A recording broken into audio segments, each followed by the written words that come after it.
नमस्कार. अण्णाभाऊ साठे लिखित फकीरा या कादंबरीच्या 11व्या भागाचं वाचन आज आपण ऐकणार आहोत. एका उंच कड्यानं आपली मुंडी ढगात घातली होती. मंद गतीनं तरंगणारे प्रचंड ढग त्या कठीण सह्याद्रीच्या मस्तकावर आदळून दिशा बदलून घेत होते. उंच डोंगरातील रानटी वारे बेबंद पळत होते. त्यांच्या धसमुसळेपणानं घनदाट वनश्री नम्र होऊन त्यांना वाट देत होते. जे वृक्ष ताठ राहण्याचा प्रयत्न करीत होते त्यांना वारा सहस्त्रकरांनी वाकवीत पुढं रेटीत होता. करवंदी, बोरी, बाभळी, पिंपरण, जांभूळ, सागवान, पांगिरा या वृक्षांची वाऱ्यानं दाणादाण होत होती. पालापाचोळा त्याच्या पुढं लोटांगण घेत होता. ऐन गिरीकंदरात एका दाट झाडीत फकीराचा तळ पडला होता. 8 कारवानी घोडी करवंदीच्या जाळीखाली पाग करून बांधली होती आणि त्याचा तो गबऱ्या पाठीवरचं जीन तसंच घेऊन उभा होता. एका कठीण प्रसंगात आपण आहोत याची जणू त्यालाही जाणीव होती. सर्वत्र गंभीर वातावरण दाटलं होतं. फकीराची माणसं डोंगराच्या कपारीत सर्व नाक्याच्या वाटा दाबून बसली होती. हत्यारबंद माणसांनी करवंदीच्या विशाल जाळ्या उग्र भासत होत्या.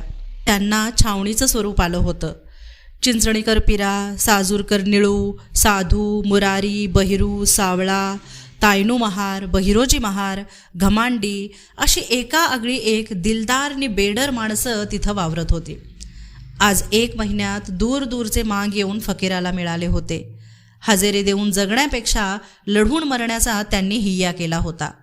आलेल्या लोकांना निरनिराळी कामं वाटून देऊन फकीरानं सर्व तयारी केली होती. 1 महिन्यात फकीरानं सह्याद्रीच्या खांद्यावरून कित्येक मैल दौड मारली होती आणि कैक शिरजोरांना धूळ चारली होती. जे त्या भागात बळी होऊन बसले होते त्यांना त्यानं जमीनदोस्त केलं होतं. त्याचं नाव ऐकून कैकांना कापरं भरत होतं. फकीराचा तो दरारा ऐकूनच रावसाहेब पाटील आपले शेवटचे दिवस जपून ठेवण्याचा प्रयत्न करीत होता. परंतु फकीरानं ज्या दिवशी घर सोडलं त्या दिवसाची त्याला सारखी आठवण होत होती. त्या दिवशी राधानं आगतिक होऊन स्वतःचं तोंड बडवून घेतलं होतं. सरूनं हुंदका कंठात दाबून ठेवला होता. म्हातारी राहीबाई ऊर बडवीत होती. दौलतीनं आसू ढाळीत गबऱ्यावर खोगीर घातलं होतं. त्या स्थितीत त्या 4 जीवांना सोडून साधू आणि फकीरा हे परागंदा झाले होते. आता त्यांची भेट कशी होणार, कधी होणार? एकाएकी आलेला प्रसंग हा सर्वांनाच दाहक वाटल्यानं सर्वच दुःखी झाले होते. करते म्हणून पुढे आलेले दोन्ही मुलगे फकीरा व साधू फरारी होत आहेत. ते परत कधी येणार? का सरकार, पाटील, निखोत त्या दोघांना ठार करणार? या अन अशा कैक इंगळ्या राधा, दौलती, राही यांच्या काळजाला डसत होत्या. फक्त दौलतीचंच नव्हे तर मांगांच्या वस्तीतील प्रत्येक घर त्या रात्री रडलं. कारण घरटी एक माणूस तरी त्या दिवशी बाहेर पडून फरारी झालं होतं. भर मध्यान रात्री जेव्हा ती सारी जणं घर सोडून निघाली तेव्हा सर्व लहान थोरांनी दारात येऊन त्यांना निरोप दिला होता. त्यांचे ते क्रूश हात, दुष्काळानं जर्जर केलेले देह फकीराच्या सारखे नजरेसमोर येत होते. गेल्या काही दिवसांच्या अनुभवानं तो पार बदलून गेला होता. एका जाळीत निवांत पडून त्या प्रसंगाची तो आठवण काढीत होता. आज 8 दिवस त्याला घराकडची काहीच बातमी कळली नव्हती. सरू त्याच्या डोळ्यांपुढं सारखी येत होती. आई भिंतीला टेकून तळमळत असेल, आबा घोर करीत असेल, थोरली आई चडफडत असेल. आपलं घर, आपलं अंगण, मांडव, गाव आपणाला अंतरलं. आता किती दिवस असे जाणार याचा विचार करीत तो पडला होता. रात्र सामसूम झाली होती. डोंगरातील जग केव्हाच निश्चित झालं होतं. चराचर अंधारात विलीन होऊन कितीतरी वेळ झाला होता. अतिविशाल सह्याद्री पण तोही थंड भासत होता. मध्येच कुठंतरी एखादं पाखरू नाजूक आवाज काढून भरकन जात होतं. एखादं डुक्कर हुंकार देऊन रात्रीचं पोट फाडीत होतं आणि त्या प्रसिद्ध डुक्कर मुसंडीनं लपलेली खोकळं जीव मुठीत घेऊन पळत होती. सशांच्या उरात धडकी भरत होती. बेलाग उंच गांजणीत तरसांची धडपड सुरू होती. घमांडी दिवस बुडताना घराकडे गेला होता. तो घरची खुशाली ऐकून व आपली लोकांना देऊन येणार होता म्हणून सर्वजण उत्सुक होऊन घमांडीची वाट पाहत होते. फकीराही मधून चाहूल घेत होता. शेजारच्या जाळीत पिरा आणि घोंचीकर बळीबा हे दोघे निजले होते. ते दोघेही घोरत होते. त्यांच्या त्या प्रचंड घोरानं कोणाचंच चित्त स्थिर राहत नव्हतं. त्यांची ती घरघर ऐकून एक मोठं रानडुक्कर त्या जाळीच्या रोखानं बावरून कान टवकारून हळूहळू जवळ येऊ लागलं होतं. पण डुकराची त्या दोघांवर होणारी ती चढाई कोणालाही कळत नव्हती, कारण जो तो आपल्याच विवंचनेत होता. त्यांना झोप येत नव्हती आणि विचार त्यांना सोडित नव्हते. आपलं काय होणार या विचारावर बायका पोरांचं काय होणार या विचारानं मात केली होती. एका जाळीखाली अंधारात सावळा अंगावर घोंगडं घेऊन बसला होता. त्यानं सडकून गांजा ओढला होता आणि त्याला तार चढली होती. त्या तारेत तो बोलत होता नि तायनू पडल्या पडल्या ऐकत होता. तो घोंगड्याची खोळ खालवर घालून पोटाशी आपली प्रचंड कुऱ्हाड घेऊन सावळ्याच्या बोलण्याला हुंकार देत होता. आपला प्रत्येक शब्दाला तायनूनं हुंकार दिला पाहिजे असा सावळाचा आग्रह होता. हुंकार देण्याला किंचित खंड पडताच तो तायनूला डिवचून जागा करीत होता. नाही तर मोठ्यानं म्हणत होता, जाग हायसा का? हाय की, बोला तुम्ही. तायनू अंगावर घोंगडं घेऊन त्याला म्हणत होता आणि मग सावळा समाधान व्यक्त करीत बोलत होता. हे गोरे लोक मारुतीची अवलाद हाय. जेव्हा मारुतीनं रावणाची लंका जाळून भुसकाट केलं तेव्हा रामानं मारुतीला आशीर्वाद दिला आणि सांगितलं, म्होर तू राजा व्हशील. म्हणून शान बघे राज आलं या. परीच्या भन हे रामवंशाचं राज आमासनी महागात पडलं. आमासनी 3 वेळा हजरीच लावून बसलं. थांबा. तोंडावरचं घोंगडं बाजूला सारे तायनू म्हणाला, राम देव होता. त्यांच्या भक्ताचं जर हे राज हाय तर मग तुम्ही कोण नि तुमचं त्याचं वैर का? बोला. अव तेच तर उमजना. सावळा खजील होऊन म्हणाला, आम्ही गरीब माणसं, आमासनीच हे असं का? आणि ऐका, तायनू म्हणाला, जर मारुतीच्या वंशाचं गोरं हाय ती तर त्यासने शेपूट कावं नाही? काय की बा. अंधारात सावळानं ओठ उपराटे केले आणि तो स्तब्ध झाला. पुन्हा थोडा वेळ विचार करून हळू स्वरात म्हणाला, मला वाटतं साहेब लोकांनी शेपट असतील, पण इजारीनं ती दिसत नसतील. हे ऐकून तायनूला हसू आलं नि मग ते मोठ्याने हसू लागले. त्यांच्या त्या प्रचंड हास्यानं ती कपार जागी झाली. जणू तो सह्याद्रीच खदखदून हसत असल्याचा भास झाला. दाजी. पलीकडच्या जाळीतून फकीराचा आवाज आला. सावळानं हसू आवरून तिकडे निरखून पाहताच पुन्हा सर्व शांत झालं. येऊ का? सावळा उद्गारला. घमांडी आला नाही? हो, नाही आला. सावळा उत्तरला. का आला नाही अजून? कुणाला ठाव? येऊ का? सावळा उद्गारला. घमांडी आला नाही? हो, नाही आला. सावळा उत्तरला. का आला नाही अजून? कुणाला ठाव? का वाट चुकला? कुणाला ठाव? यदाळ यावा त्यो. हो, पर कुठं अडकला कुणाला ठाव? रात उलटली. फकीराच्या सुरात कंप निर्माण झाला. आकाशात पाहत सावळा म्हणाला, अजून बाजलं मावळलं नाही नि चोर त्या बाजल्यापाशी गेलेलं नाही. ते येईल त्यो आता. निजा तुम्ही. मला वाटतं घमांडी वाट चुकला. फकीरा म्हणाला. मग काय करू म्हणता? सावळानं विचारलं आणि फकीरा म्हणाला, वाईच चुचकारून बघा. सावळा जाळी बाहेर आला आणि एका कड्यावर उभा राहून खाली तळवटाकडे पाहत त्यानं मोराप्रमाणे विचित्र आवाज काढला. तो त्याचा आवाज दूर गेला. सर्वजण कानोसा घेऊ लागले. उशिरानं खालून प्रतिध्वनी आला आणि सावळानं आनंदानं उडी मारली. घमा आला. त्याबरोबर बळीबाच्या जाळीजवळ आलेलं डुक्कर भेदरून धडपडत कपारीखाली धावलं. थोड्या वेळानं घमांडी वर आला. त्याच्याबरोबर बेडस गावचा भिवा मांग होता. त्याला पाहून फकीराला किंचित आनंदच झाला. हा भिवा शरीरानं भलताच मजबूत होता. शिवाय तो सावळाचा पाहुणा होता. दगा होण्याचा मुळीच संभव नव्हता आणि आता फकीराला एक एक माणूस हवा होता. बेडस गावकराला पाहून सर्वांना आनंद झाला. घमांडीनं घराकडची खुशाली नि एक हिम्मतवान माणूस आणला याबद्दल सर्वांनी त्याची पाठ थोपटली. मग त्यानं प्रत्येकाच्या घरची खुशाली निरोप सांगितले आणि तो म्हणाला, 8 दिवस झालं शिगावकर खोत गावात आलाय. रोज रातचं पाटील मांगवाड्यात येऊन घरात शिरून झडती घेतोय.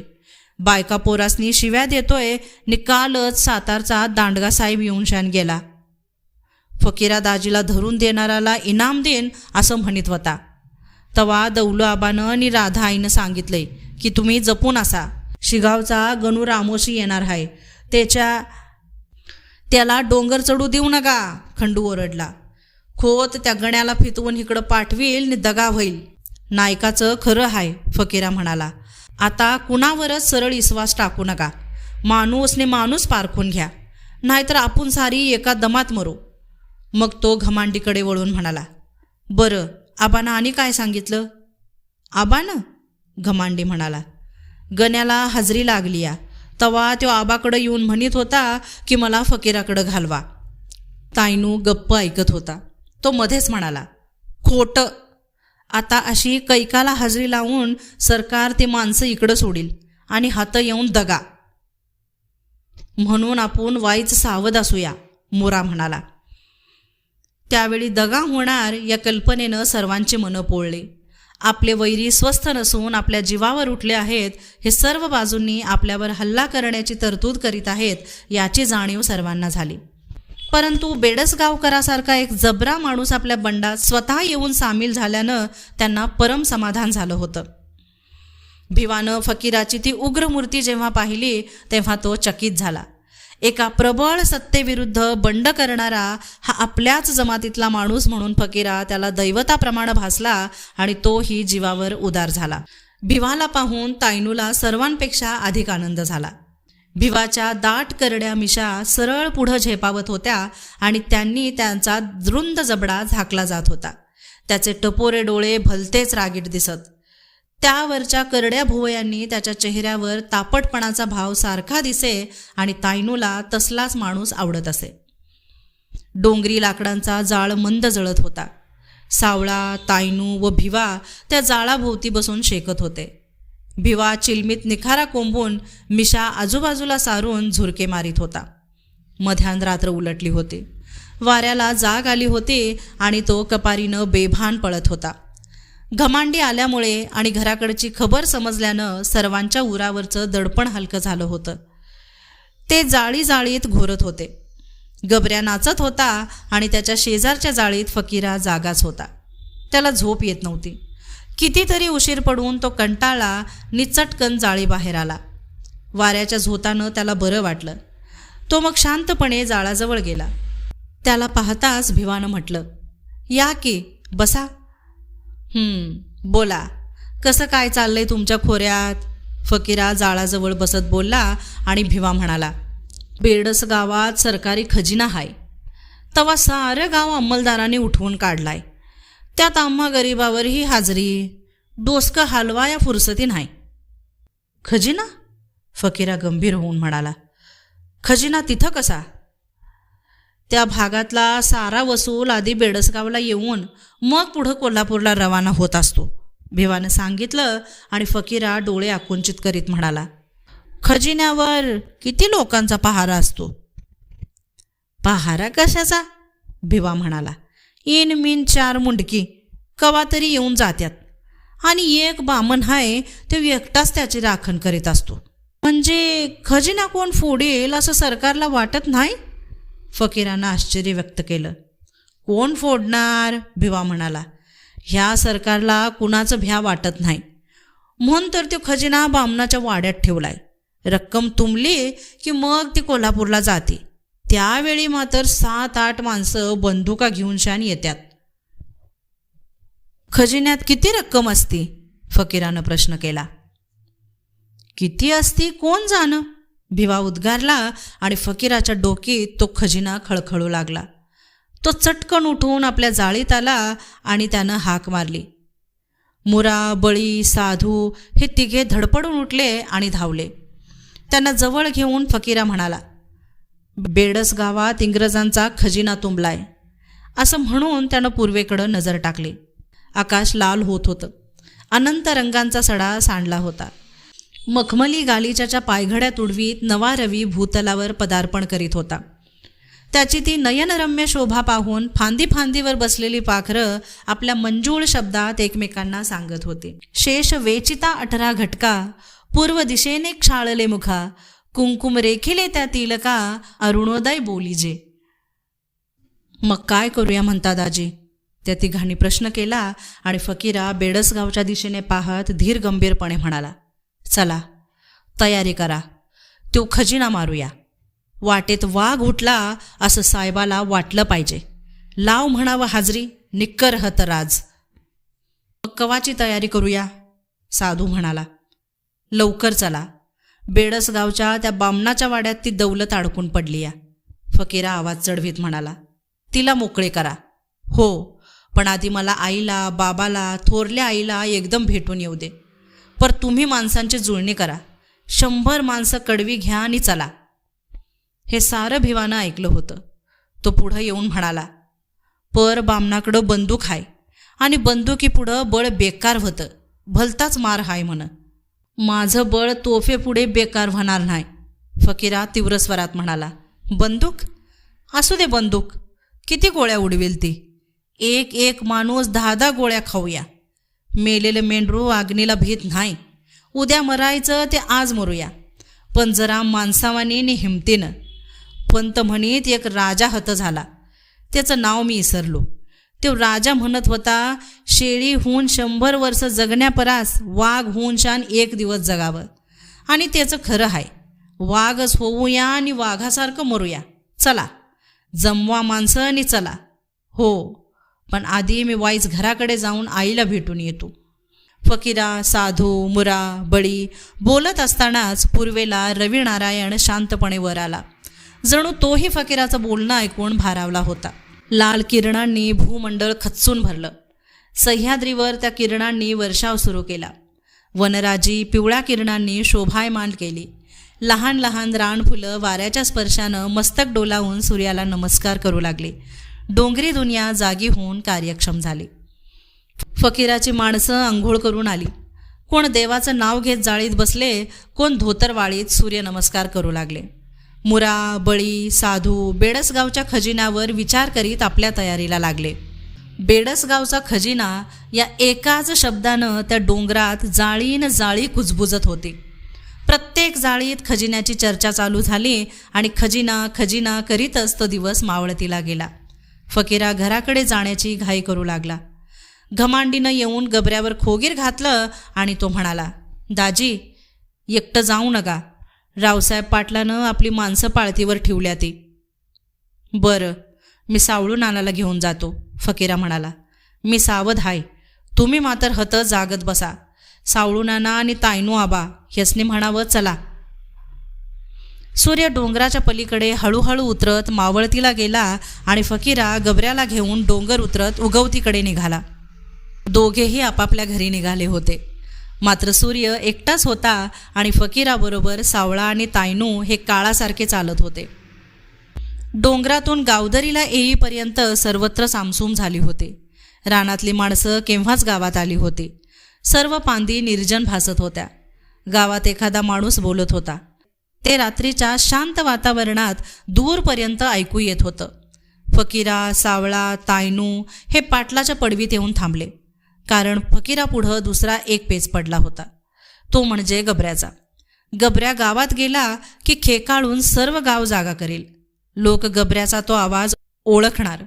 सर्व संकटात सहाय्यकर्ता म्हणून जीवापेक्षाही प्रिय असणारा गबऱ्या आज फकीराला एकाएकी संकटाप्रमाणे भासू लागला. तो विचार करीत आहे. तोच सावळा म्हणाला, कशाचा विचार करताय? गबऱ्याचा. म्हणजे कसं? तायनूनं विचारलं. म्हणजे दारात गेल्या गेल्या आम्ही आल्याची वर्दी खेकाळून देणार नि फकीरा पुढं बोलणार. तोच तायनू मध्येच म्हणाला, खरं हाय. आता कसं करूया? तुम्ही नि सावळा निघा, मी गबऱ्याला घेऊन हात थांबतो. आणि तुम्ही घराकडं कवा जाणार? फकीरा चमकून म्हणाला. मी सावळा आल्यावर जाईन. जावा. बरं सावळा, तू लवकर ये, जा. फकीरा क्षणभर खिन्न झाला आणि गबऱ्याला तायनूच्या हातात देऊन अंधारात पुढं निघाला. सावळाही घराकडे फिरला तेव्हा फकीरा म्हणाला, नाना, तायनू आबाला घरला जायचं हाय. लवकर ये आणि तेला जाऊन येऊ दे पोराबाळासनी भेटून. घरात मंद दिवा जळत होता. दौलती भाकरी खाऊन दातात काडी घालीत बसला होता. राहीबाई अंग टाकायचा विचार करीत होते. राधाचं चित्त स्थिर नव्हतं. सरू बावरून गेली होती. आज 1 महिना होत आला होता. फकीराला तिनं पाहिलं नव्हतं. ती मनात पेटत होती, परंतु मनातली आग तिला विझवताही येत नव्हती. मनातलं दुःख दुसऱ्याला सांगून किंचित कमी होतं, पण सरूला तेही जमत नव्हतं. स्वतःला काय होत होतं हे ती त्या घरात कोणालाही बोलू शकत नव्हती, म्हणून ती चरफडत होती. त्यातच अलीकडे गावात रोज नव्या नव्या भूमिका उठत होत्या. कोण म्हणतं फकीराला धरणं येणार, कोण म्हणे सातारच्या सोजीरांनी फकीराला वेढा दिलाय, कोण म्हणे शिगावचा खोत पाळतीवर असून तोच फकीराला पकडणार आहे. एकदा दोनदा काही माणसं दारात येऊन गेल्याचं सरूनं पाहिलं होतं. रोज फकीराच्या बद्दल एक ना एक नवी बातमी तिच्या कानावर आदळत होती. राधा आज संतापली होती. ती बाहेर पाहत पुटपुटली, त्यानं आपल्या बायकोला तर नाही का भेटून जायचं, आम्ही राहू दे. हे ऐकून दौलतीनं गपकन डोळे उघडले आणि आवाज दाबीत तो म्हणाला, कसा येणार त्यो, वैऱ्याची माणसं वळचणीला कान लावून बसल्यात. हो खरं हाय, राही मध्येच म्हणाली, त्यो नाही येत तेच बरं हाय. देवा नकर त्याला इकडं येऊ देऊ. इतक्यात फकीरा गपकन घरात शिरला आणि सर्वांच्या कंठात भयंकर असा हंबरडा येऊन दाटला. राधा, सरू आणि राही यांनी शिकस्त करून आलेला हुंदका दाबला. दौलतीनं त्याला मिठी मारली. त्याच्या हातात कंप भरला होता. तलवार आईच्या हातात देऊन फकीरानं तिच्या पायांवर डोकं ठेवलं तेव्हा सरू भानच विसरली. हुशार दौलती चटकन दारात येऊन टेहळणीवर उभा राहिला. ती घडीच तशी होती की ती माणसं सर्व काही विसरली. त्यांची काळवंडलेली मनं क्षणात प्रफुल्लित झाली. मायेची फुलं नेत्रातून आपोआप गळली नि पेटती हृदय शांत झाली. पण पुन्हा साधूची आठवणही तितक्याच वेगानं पुढं झाली. पहाटे ताईनू दारात आला. तोही पोराबाळांना भेटून हर्षभरीत चेहऱ्यानं आला होता. त्याला घेऊन फकीरा पुन्हा निघाला. सरूनं त्याच्या हातात ती तलवार दिली आणि उगीचच ती लाजली. पांदीपर्यंत राधा, दौलती, सरू फकीराला घालवीत आली. राहीनं दारात उभं राहून त्याला आशीर्वाद दिला. पांदीत सावळा आणि गबऱ्या यांना पाहून पुन्हा सर्वांना आनंदाचं भरतं आलं. दौलतीनं गबऱ्याची शेंडी चाचपून त्याचा मुका घेतला. लेका सांभाळ बाबूला, आपला गाल त्याच्या कपाळावर घाशीत तो म्हणाला. फकीरा सर्वांचा निरोप घेऊन निघाला तेव्हा राधा म्हणाली, आता वाट दिलीच पाहिजे. आमची काळजी नग करू, जीवाला जप. आता लवकरच दुसरा फकीरा आमच्या घरात येणार आहे. हो. हे ऐकून सरू लाजून चूर झाली. फकीरानं चटकन तिच्याकडे पाहिलं, पण अंधारात तिचा लाजेनं मोहरलेला चेहरा त्याला दिसला नाही. मात्र दुप्पट बळ त्याच्या अंगात संचारलं आणि तो ताडकन गबऱ्यावर उडी मारून बसला. पूर्वेला एका काळ्या ढगात एक लाल रेषा हळूहळू प्रखर होत होती. जणू अंधाराच्या भिंतीला तडा जाऊन त्या खिंडीतून प्रकाश पुढं येत होता. फकीरा डोंगराकडे निघाला होता. त्याची पाठमोरी आकृती राधा पाहत होती. धन्यवाद.